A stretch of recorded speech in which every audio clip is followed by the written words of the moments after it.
大家好，欢迎来到26岁未成年，我是橙子。这是一档我躺在床上跟自己聊天的闲聊播客。今天早上是我们野蛮绽放的每周录制，我们聊的话题是攻击性，但是聊完之后我们会聊很多的具体方法论，比如说你会像我会分享攻击性有哪些类型，我一般遇到攻击性怎么做，怎么去反击之类的很多方法论上的东西。但是我也会觉得有另一层的东西我想说，所以在跟大家讨论完之后，我继续躺在床上感受我的心。那我真正想对攻击性想聊的东西是什么呢？是趁着这个话题，我会去反思我过往的一些历程。其实我一直都是一个非常明显的有攻击性的人，无论是我的长相本身就非常有棱角，还是我的性格本身就会比较有攻击性。似乎攻击性这件事情跟我是强绑定的，小时候还是班长，然后你会习惯性的管人，只是说但我一直没有很特地的去把攻击性当成一个标签，我只是觉得这就是我，因为我从小性格就是如此的张扬的。所以当今天突然要把女性的攻击性拎出来聊的时候，我才发现原来攻击性这件事情在女性身上是会被有一些异样看待的。但是在仔细梳理之后呢，我又会感觉到其实这样也挺好的。但我在这里想表达的一个观点是，无论你是被别人定义的性格是强势还是温柔，还是或者用的是懦弱还是怎么样的，其实我觉得都可以的。更重要的是说，你可以在某一个深夜，你躺在床上跟自己聊聊天，去感受你心里更舒服的状态是什么样的。比如说我就是一个习惯性会管别人的人，我就是会固定的可能会侵犯到一些别人的边界，那我舒适的状态其实做这个。我如果要做到完全的很自我边界清晰的这种状态之下，我需要耗费额外的精力去管住我那一份下意识。那这种可能我仅仅只是在感觉到有些场合需要这么做的时候会这样，但是在更多很放松的场合，我是会自然而然的让自己以这种方式去存在的。这样的话我才能够尽量的减少这些事情的损耗，那我的能量本身才能够留住。所以说我觉得做自己最好的一个点其实是它能让你整个人的能量往你想做的地方使，而不会在日常的这种事情上被磨损掉。像攻击性，我自己是很有攻击性的人，那我也会看到很多姐妹会说她会习惯性的把一些东西往里收，不会太去表现自己的攻击性，那被别人压到边界她也不会说。我想说的是，攻击它一定会存在的，如果你不对外释放，它就会释放给你自己。所以你经常会发现，当你受到别人的攻击的时候，如果你没有反击回去，你就会发现你会回家攻击你自己，你怎么没有怼回去，对吧？所以你一定要让你的攻击性有个出口，但是这个方式怎么去表达，可以用你更舒服的方式。比如说我对于亲人，可能我会更直接的去说，或者我会刻意的把我的情绪给表达出来，因为我知道我现在不开心，然后对方是可以接住我的人，那我会刻意去把我的不开心表达出来。但可能对于好朋友，我会自然的去表达。那对于陌生人，如果他攻击我，我会以同样的方式怼回去。我以前其实对于这种陌生人的攻击，我是不知道怎么去回的，但是因为你给自己的标签是你不知道怎么去回应别人的怼，你就会发现你更不知道怎么去回应别人的怼，所以你反而就更不知道怎么去做了。但后来我就把这个标签卸掉了，我不需要去关心我怼的好不好，无所谓，但是我要把那一刻他对我的伤害给反击回去。所以我觉得这件事情是我需要去练习的，大家一定要知道万物皆可练习。如果你心里想要的是你可以守住自己的边界，你可以在受到别人攻击的时候怼回去，那你就要行动起来，而不是说我心里这么去想，但是我表面上我还是不改。那这样的话，它又会变成你的内耗，你会觉得，我为什么老是这么对不回去，老是怎么样？很多东西都是可以通过你的行动去改变的。你的心想这样做，那你就那样去做。我们不要把它当成内耗自己、去攻击自己的工具。所以说我在感受到我是希望在接受到一些不好的评价的时候，我是敢回去的。所以呢，我现在就会面对那些负面评价的时候调整一个心态，我会把它当成我练习的机会。比如说我最近呢有一些节目里面其实是会收到一些别人的负面评价的。当然这些负面评价，有的人是真诚在给你提建议，有的人是纯纯的在 judge 你，有的人就纯纯的就在攻击你。我觉得这种东西需要简单做一个区分，区分的方式很简单，我就是感觉我看到这条评论的时候，我心里是什么样的感受。如果我真的觉得很不舒服，那说明我需要表达出来。如果不表达出来，这个不舒服就会内耗我自己，会攻击我自己，会更不舒服。所以呢，我在遇到一些对方纯纯的去攻击我这个人的时候，我就不会去跟他掰扯道理，我就顺着他回去。因为一旦对方是一个喜欢跳过事实陈述去给你攻击你，去给你下定义的人，他本质上这种人你跟他讲道理是讲不通的。但有的人如果是真心的去给你提建议，这种人你去跟他虚心的接纳，对方也会觉得很开心，你跟他讲道理也是有用的。大家如果去看我的评论区的话，有些时候会遇到一些不好的评价。举个例子，我上一期聊滴滴司机的是很明显的一个例子，我就会直接去说，如果你像有的评论说我咄咄逼人 OK， 我的回应是我就是咄咄逼人，你的感觉是对的。然后如果说你觉得我的内容没主题没干货怎么样，那我的方式就是没主题没干货，先提醒大家，因为是一期闲聊，本来就是一期在司机车上的闲聊，能有什么主题干货呢？我也不是提前去准备的访谈，我也不了解他，我只能尽量的用我的能力去让这一场对话进行下去。我已经尽力了。我在看到这些评价没干货的时候，我会去反思我是不是真的没干货，以及我是不是做得很水。那事实证明我并没有做得很水，我已经在那个当下的环境做得很好了，我觉得这是 OK 的。但是呢，确实也会存在说别人会觉得很水，因为这是这一期随性而来的内容所决定的，不是我所能改变的。我已经做得很棒了，所以我会提前在评论区去置顶，去提醒大家这一期没有主题，而且收听的体验可能会不好。我主动的把我的缺点展示出来，如果你不喜欢可以划走。那我下意识说的也就是如果你不喜欢，其实也不用刻意的去攻击别人，因为它这种东西是很自主的，我们没有去强迫谁你一定要听我的播客。你如果不喜欢，你确实可以划走，你去听你更喜欢的，都是 OK 的。那如果你非要在这里留下一句对别人的攻击，我说实话我真的觉得很没有必要。你把一个攻击性留给一个可能仅仅只是在这自由表达的人来说，对他也是一种伤害。我觉得没有必要去刻意的去给别人造成伤害。人不犯我，我不犯人嘛。其实我一直坚守都是这句话。所以对于很多支持我的评论，我是会很开心的去回他，会表达感谢的。但是对于刻意的要攻击我，非得要说你是怎么样，你怎么样，你戾气太重，你咄咄逼人，你怎么样的，那我肯定也不会客气的。所以我在有一次就是我举例子的时候会发现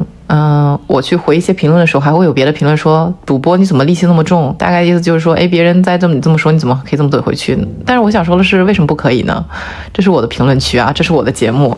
那你可以攻击我，为什么不可以攻击你呢？很多时候大家不敢攻击别人，其实我觉得是因为你的心理枷锁把你架到了上面，你觉得你不想做一个被别人说戾气太重的人。而现在我就遇到了嘛，实实在在的我说了之后，别人会说你怎么戾气这么重。其实很多人可能在接收到这句话之后会进一步内耗，我是不是不该那么说的。我也会，我在那一瞬间我感觉到了我心里的一丝丝的后悔，但是我立刻理智了，我知道这是正常反应。但是我想追求的依旧是，比起我忍气吞声，我觉得我那一刻的反击会让我更开心。即使你会觉得我是一个戾气更重的人，而且我会觉得现在我会觉得戾气更重有什么问题呢？我没有伤害我喜欢的人，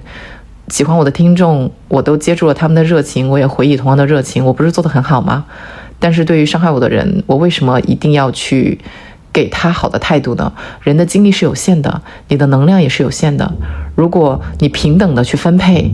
你会发现你既没有好好对你自己，也没有好好对那些真的爱你的人、支持你的人。那我现在的方法就是我会去调整我的精力分配，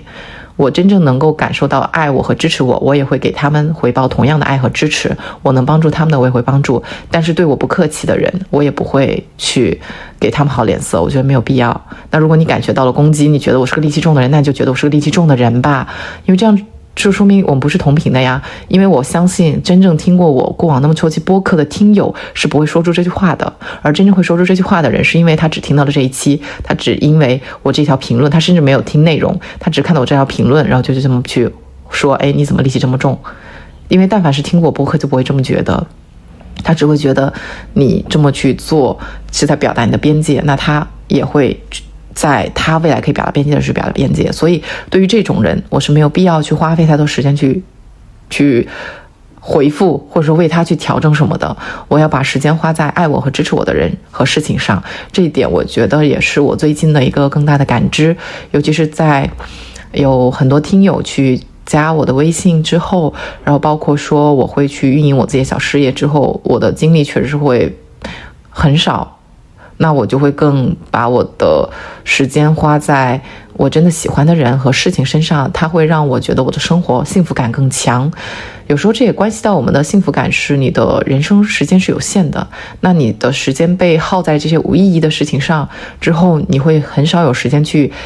感受你喜欢的人和事给你带来的快乐，你就会觉得生活好像很累，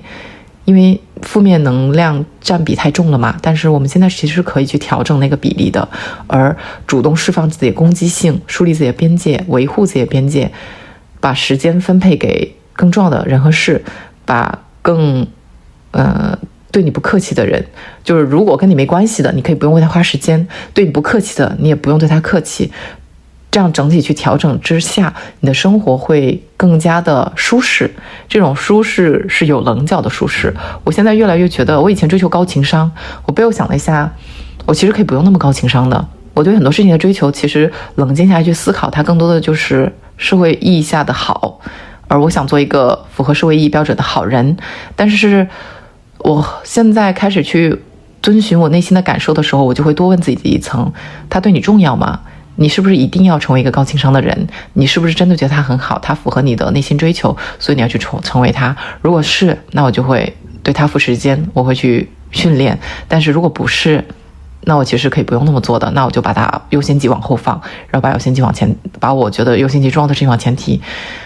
这么一调整之后，我会觉得开心很多。人嘛，活在这个世上，我始终觉得开心是很重要的。我也经常在给大家祝福的时候，祝福的是祝你天天都开心，会有一些开心的时刻。因为对我来说，我的价值观里面，活得开心非常重要，活得舒适很重要。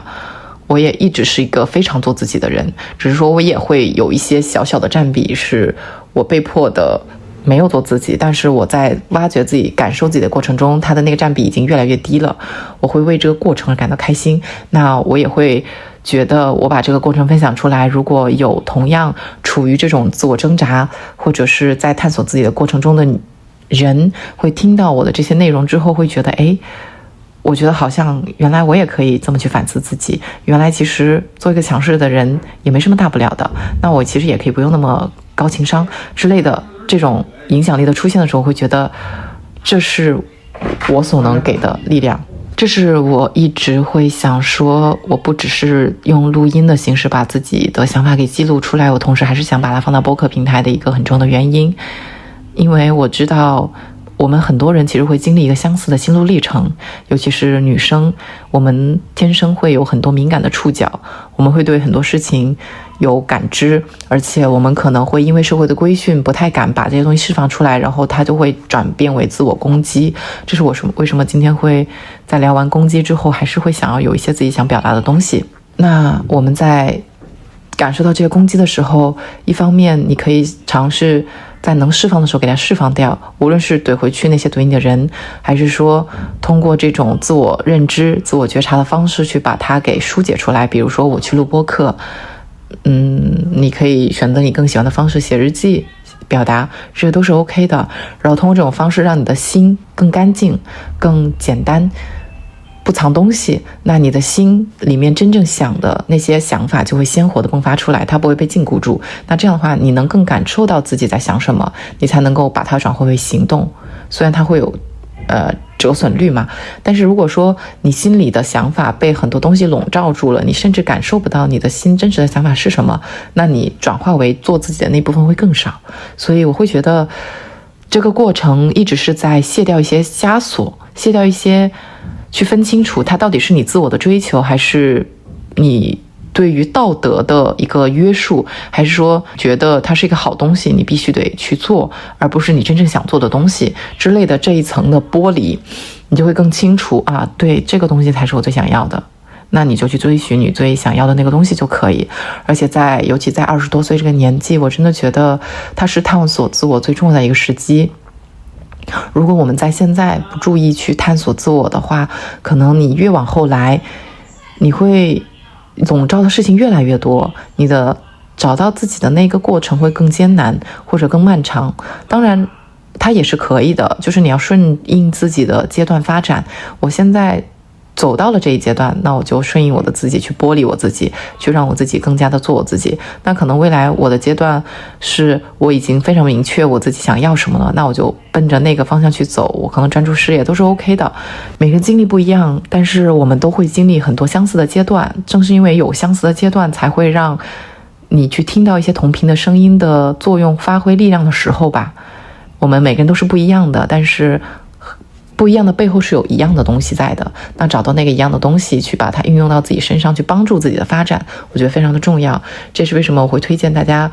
可以多看一些书，多听一些播客，多去跟一些你喜欢的人聊天的一个很重要的原因。你只有在不断的这种输入输出的实践训练之中，才能更清晰你真实的想法，以及你对于你来说优先重要的东西是什么。你光靠想，其实咱们的大脑是想不清楚的。大脑看似很聪明，但是它在正是因为它太活跃太聪明，它的想法太多，所以我们需要一些客观的手段去帮助它梳理清楚。大脑本身是想不太清楚的，你就会发现你看一些东西的时候，你看着看着觉得很有道理，但是你觉得它积聚在你的脑子里，但是你用手写出来的时候，或者你去表达的时候，它会更清晰。而写出来其实反而是一个非常好的方式。我一般经常首先要梳理的时候，我感觉到我脑子里梳不清楚，我就会先写出来，用手去捋清楚，捋清楚之后我去表达就会更清晰。所以有时候如果你觉得你表达也不是那么清晰的时候，你可以尝试先写，你的手去捋清楚之后，你的表达也会更清晰。这是我这个方式。那今天想聊攻击性，你看其实我也在遵循我最近的一个感知，就我上一期聊的，我在感受我自己的心，而不是用逻辑去表达。所以我没有用我以往的那种方式去拆解攻击性有哪些类型，那我日常是怎么去面对这些攻击性的，我有哪些方法，其实都没有。这个是在野蛮绽放那期播客我跟大家有聊的，因为它的定位是聊这些，所以我会在那里去聊。但是这一档我自己的跟我自己对话的闲聊播客，我想去掉那些我对于逻辑性的追求，去掉我对理性的执着。我本身是一个 INTJ 嘛，他其实是非常在意理性化的。但是我的那位朋友跟我，他说听到我的2个比喻，让我觉得他绝对不是一个纯靠脑子想的人能说出来的话。你的心的力量一定是很强大的，你要去挖掘你心的力量，这一点给我的触动非常大。所以我最近就一直在尝试挖掘我心里的东西。我也会发现我有些时候在理性之外，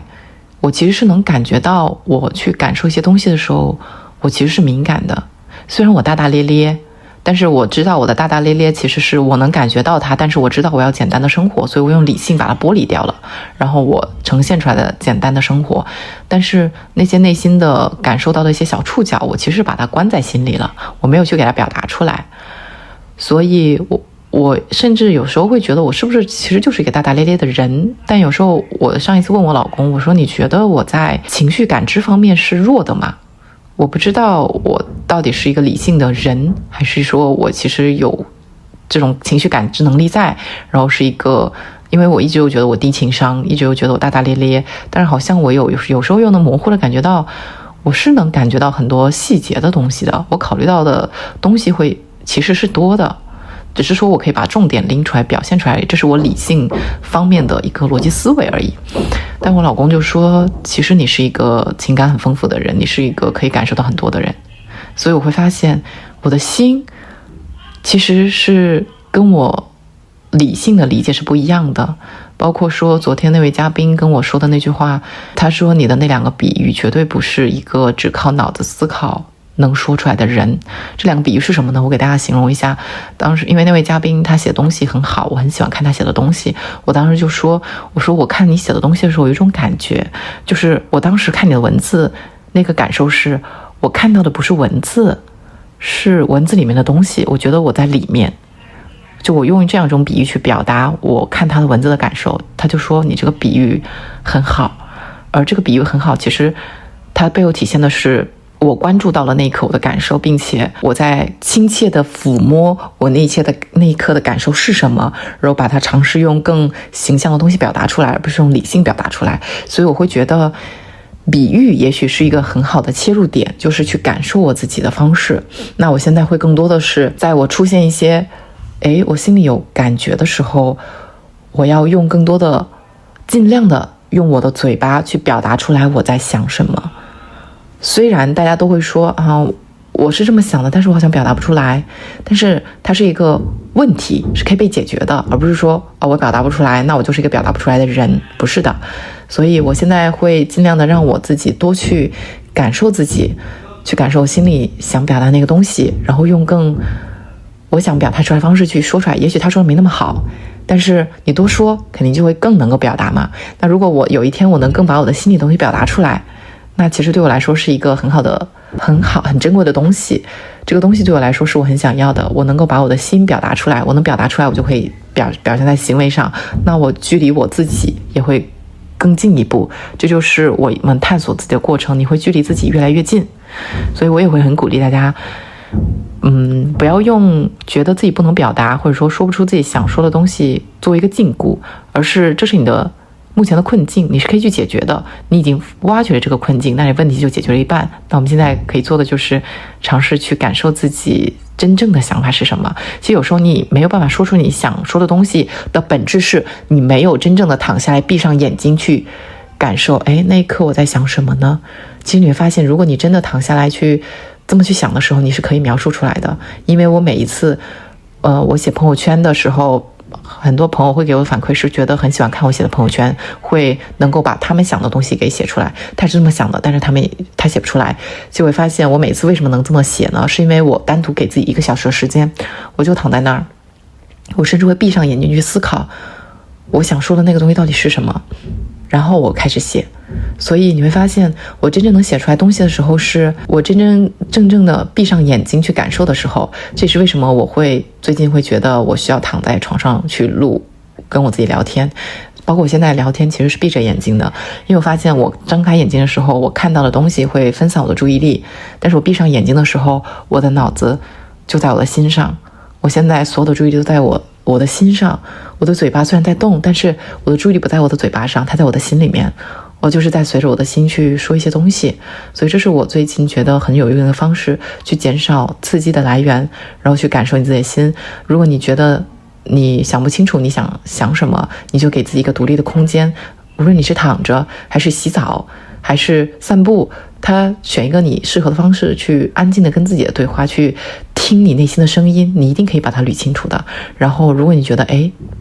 原来我是这么想的，然后你可以尝试再把它输出出来，用写或者说的方式都 OK。 然后慢慢在这个过程中，你既能够离自己的心更近，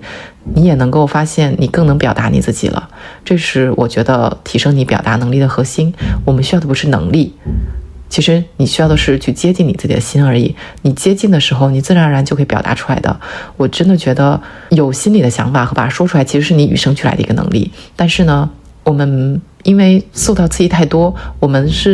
并不是一个动物，我们生活在这个世界上，你有很多的规训枷锁，还有刺激来源，所以那些东西藏在你的深层次的心底，你看不见，你没有感受到它，但你用下心去感受它是可以的。这也是为什么大家会推崇身体扫描、冥想这些东西。我现在才会真正感觉到它到底有什么作用。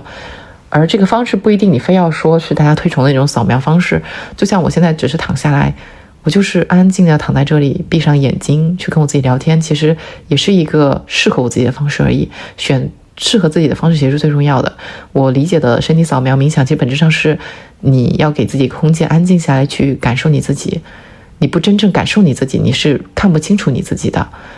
你永远都在看别人，看外界，你就无法把注意力回归自身。那你如果真的想要让你自己回归自身，去做自己，而不是说外界让你怎么样怎么样，那你首先要做的一件训练就是把注意力回归自身，也就是我现在在做的。我要主动的去关心我自己内心的感受，我的想法是什么，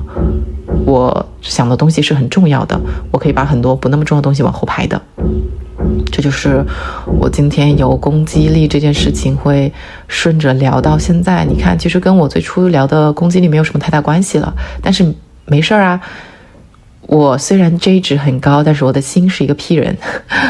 我会跟嘉宾说，我说我 INTJ， 我会发现我聊的很多很投缘的人都是 ENFP， 他就说也许你的心里住着一个 ENFP。这个话也很戳动到我，所以我会发现也许我心里是有一个 P 人的。我现在正在感受这个 P 人，我从攻击力聊到现在，但我很快乐。它对我来说是一个充电的方式，我看似在表达在输出，但是它是充电。那今天就聊到这里戛然而止吧，我觉得聊得很舒服。嘉宾还说我在放松的时候连说话的部位都会往下沉，而不是停留在喉咙里面。所以我用脑子说话和我用心说话，它是两种不同的状态。我自己也会被点到，会有意识到这一点，所以我会更愿意躺着说话，因为我很放松。我说话的状态确实是不一样的。如果大家会听我以前的播客的话，你应该能感觉到我在坐着用理性去表达的时候，我会说话的特别快，声音很直接，我会用喉咙去表达。但是现在我会更用我腹部的力气去发声，它这个也不是我下意识去控制的，它就是自然而然出现的一件事情。我也会通过它去判断我现在的状态处于什么样的阶段。OK， 如果你听到这里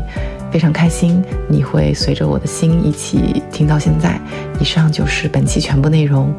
我接下来也会聊更多关于我自己内心的探索，还有我的 P 人的一面吧。如果你感兴趣，欢迎一起走进我的世界哦。我是橙子，我爱自己，也爱这个世界。